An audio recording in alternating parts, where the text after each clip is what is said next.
How many times are you able to fail at achieving your dreams and still get back up and keep trying? For how long can you keep going? Time is passing by and doubt is taking over your mind. There are no guarantees that you will achieve anything. What will you do? Give up or move forward? Kaiju number 8 is essentially a shonen anime. Action-packed, cool characters, and even cooler monsters. But what truly caught my attention in the anime is its unusual protagonist, Kafka.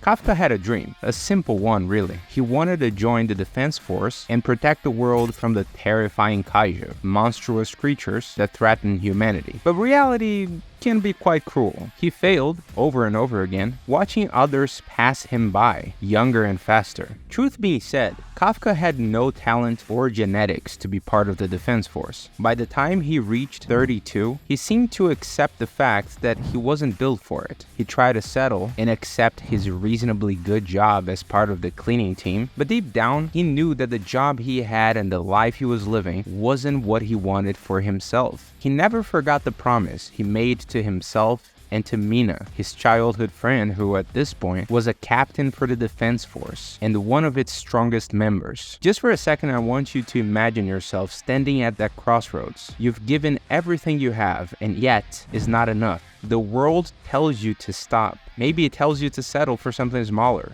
something safer. But what if there's still that fire burning inside you? That voice telling you this dream is worth fighting for? I truly know that feeling. Just like Kafka, I've had dreams that seemed out of reach. I've faced moments where I thought I had missed my window, that I was too old, too late, too something. I relate to him so much that I actually use him as the profile pic for this channel, in case you didn't notice. And maybe, just maybe, his story also speaks to you.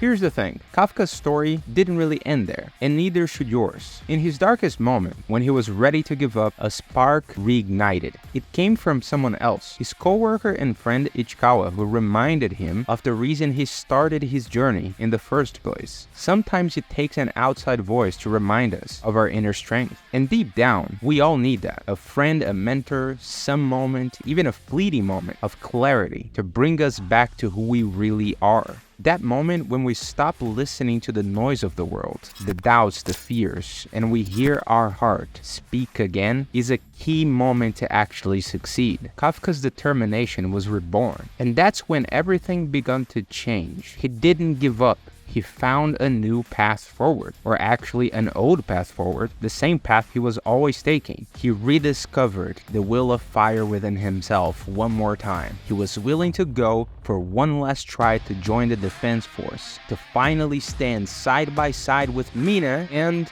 well, he swallowed a kaiju and transformed into a kaiju himself. Now, I understand some people will say, of course, he gained crazy powers. That's why he's the protagonist. If it was me, I would never gain those powers. I'm not that lucky.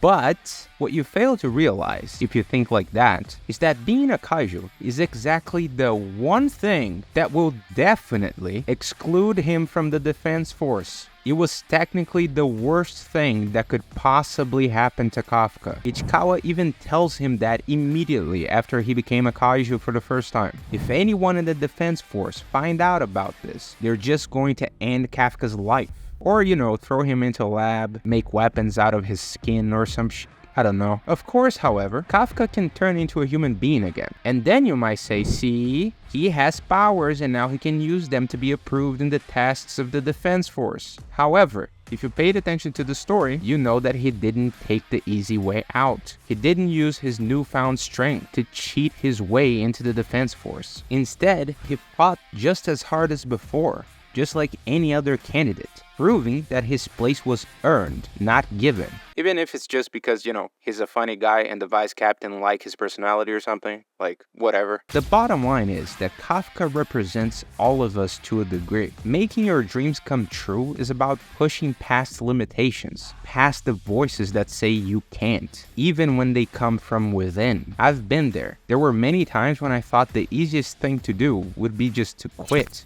to take the path of least resistance, to tell myself I had tried my best and that was enough. But deep down, I knew the fight was worth it. Like Kafka, I chose to keep going, and I'm sure you have moments like that too, where you feel the weight of giving up versus the power of pressing forward. Kafka's story may be fictional, but the message it carries echoes in the real world. There's a lot of people in the world who not only achieved their dreams, but also did that very late in life. Think about Colonel Sanders. He was in his 60s when he launched KFC. He didn't create a global empire until most people his age were settling into retirement. Or we can also think about Samuel L. Jackson, who didn't land his breakout role until he was in his 40s. He only got really famous after Pulp Fiction, when he was literally 45 years old. These stories show us that success isn't just about timing, it's about persistence, consistency in your work. It's about that inner fire that keeps burning, even when the world tells you to stop.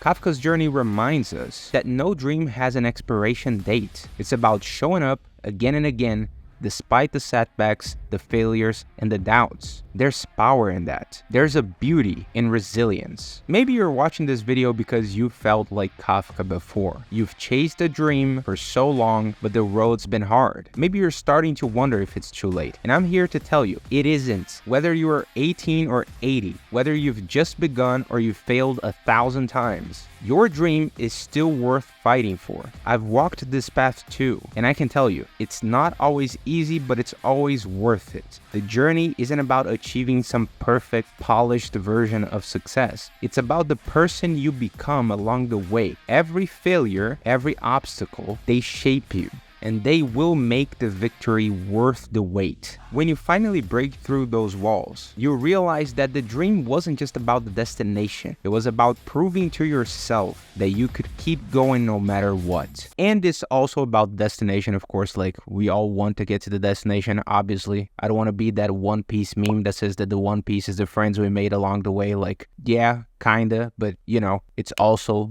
the treasure, you know? Like, it's also the treasure, bro. But anyway, I'll ask you again. What's your dream? What have you been fighting for? And more importantly, are you still willing to fight? Because like Kafka, you have a power inside you, a strength that's been forged through your struggles. And whether you know it yet or not, you are capable of rising again. It's never too late to chase the life you've always wanted. Anyway, if this video resonated with you, if it made you think about your journey, I invite you to join me. Let's keep chasing our dreams. Don't forget to like this video and subscribe to the channel. Share this video with someone who needs to hear this message, by the way. And before you go, there's another video on the screen right now. Hopefully, it will also help you to become the best version of yourself. Thanks for watching, and remember, the fight is never over as long as you are still standing. I'll see you later.